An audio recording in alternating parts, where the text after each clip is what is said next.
Mangroves must therefore prevent themselves from absorbing salt from the water. This is achieved on the one hand in the roots, and on the other via salt glands in the leaves. Their unearthly breathing roots constitute yet another feature of mangroves. These enable oxygen to reach the cells of the plants, which is required for cell respiration. Mangrove forests are predominantly divided into zones.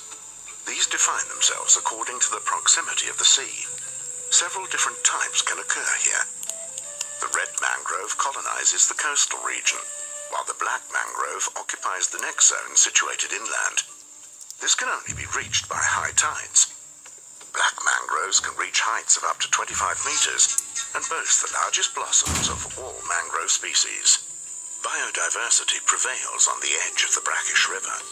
Large and small animals alike find a natural habitat here, far away from humans and civilization.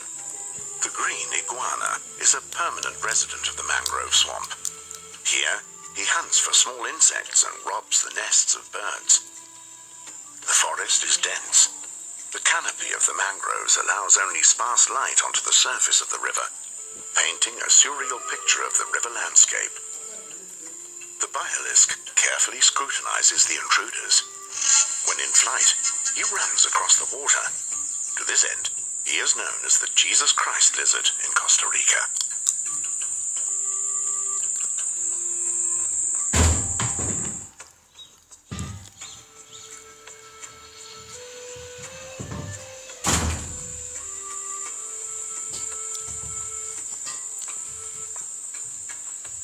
The leaves of fan palms reach almost to the surface of the water. In the distance, as the river narrows, one can hear monkeys, but not yet see them.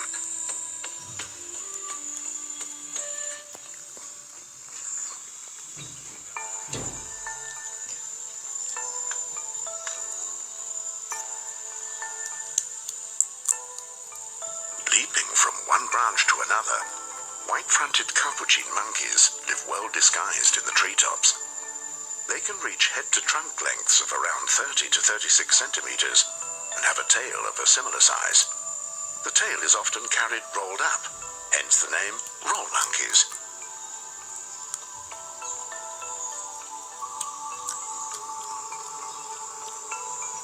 Capuchin monkeys live in groups of around 8 to 30 animals, and in the wild, they can live up to 25 years.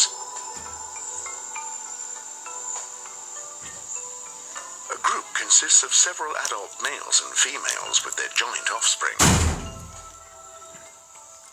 After weaning, the females usually stay in their natal groups.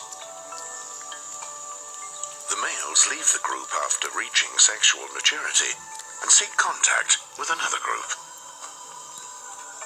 Within the group, both sexes establish a pecking order, which, apart from other things, is commonly brought to bear for access to food and in reproduction.